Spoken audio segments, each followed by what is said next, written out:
कौआ काले रंग का एक पक्षी है। राजस्थानी भाषा में इसे कागला तथा मारवाड़ी में हाड़ा कहा जाता है। कौवे को अंग्रेजी भाषा में क्रो के नाम से भी जाना जाता है। कौवा का वैज्ञानिक नाम कोरवस है, संस्कृत में काक कहते हैं।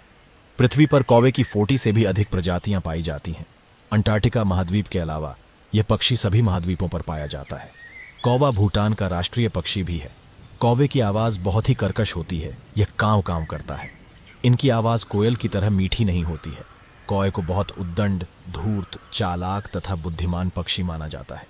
कौवे के कई कारनामे हैरत में डाल देने वाले होते हैं। कौवे 7 तक की गिनती बहुत आसानी से सीख जाते हैं तथा ये 50 से ज्यादा पूर्ण वाक्य बोल लेते हैं। कौवा भी इंसान की तरह किसी के चेहरे को याद रख सकता है। यदि कोई इनके किसी साथी को मार दे तो ये उस हत्यारे की खोज भी करते हैं।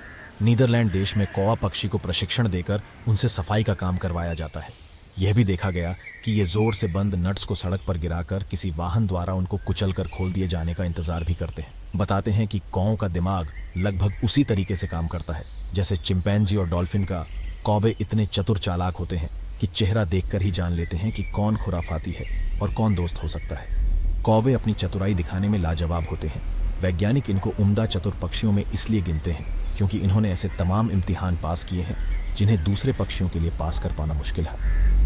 इस्राएली कौवों की कुछ प्रजातियों को तो इतना प्रशिक्षित कर लिया जाता है कि वे मछलियां पकड़ने के लिए ब्रेड के टुकड़ों को सही जगह ले जाने का काम निपटा देते हैं। कौवों कहीं कहीं ज्वेलरी चुराते भी देखा गया है। कौवों को चमकने वाली चीजें आकर्षित करती है।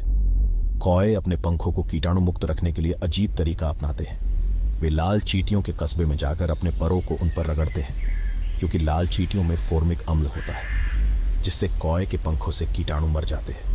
स्वीडन में कौवे को मृत लोगों की आत्मा भी माना जाता है। कौवा अक्सर समूहों में भ्रमण करता है। वर्तमान समय में कौवा भी पक्षियों की संकटग्रस्त प्रजातियों में सम्मिलित हो गया है। पहले कौवों के झुंड दिखाई देते थे, लेकिन अब इन्हें देख पाना काफी कठिन हो गया है। आने वाले समय में शायद इस कहावत का कोई अर्थ नहीं रहा, झूठ बोले कौवा काटे। ऐसे ही मजेदार और रोचक जानकारियां हासिल करने के लिए आप हमारे चैनल को लाइक और सब्सक्राइब कर दें। धन्यवाद दोस्तों।